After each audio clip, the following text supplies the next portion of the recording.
पंढरीशी जारे आल्यानो संसारा दिनाचा सोयरा पांडुरंग रामकृष्ण हरी. मी लक्ष्मण महाराज पाटील आळंदी देवाची.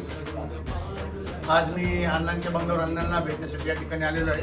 अण्णा म्हणजे खेड तालुक्याचे लाडके आमदार दिलीप शेठ मोहिते पाटील. यात्रे अलंकापुरा येती ते माझं आवडती या न्यायाने किंवा पंढरीशी जारे आल्यानो संसारा दिनाचा सोयरा पांडुरंग.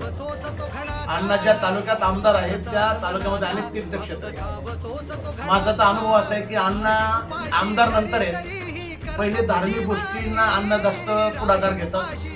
प्रत्येक प्रश्नांना, प्रत्येक वारीला, प्रत्येक यात्रेला अण्णा हजर राहतात. आणि जेव्हा जेव्हा अडचणी येतात मग तिथे पाण्याचे टँकर असतील, वारकऱ्यांच्या काही समस्या असतील, कचऱ्याची समस्या असेल, लाईटची समस्या असेल, त्या ठिकाणी अण्णा आतापर्यंत जातीने हजर राहतात. आणि जातीने हजर राहिल्यामुळे अशी अनेक कामं आहेत की धार्मिक कामं असतील मग तिथं भक्ती शक्ती या सगळ्या याने अण्णा खंबीरपणे त्यांचं कार्य उभं करतात.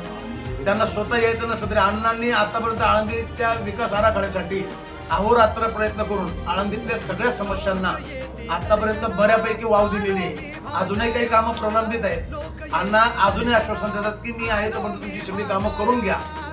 जेव्हा जेव्हा आम्ही जातो तेव्हा तेव्हा सांगतो तुमचं काम सांगा, मी करायला खंबीर आहे. प्रत्येक वेळेस अण्णाची गेलं का एक तरी काम आमच्या मार्गी लावतात. आम्हाला सांगतात की तुमचं काय काम राहिलं तर फक्त मला कानात सांगा, लगेच तुमचं काम मार्गी लावतो.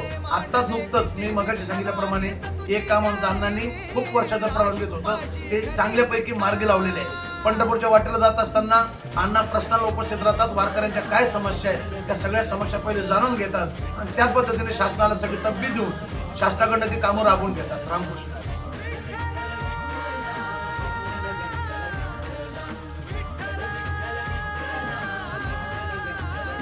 बाजू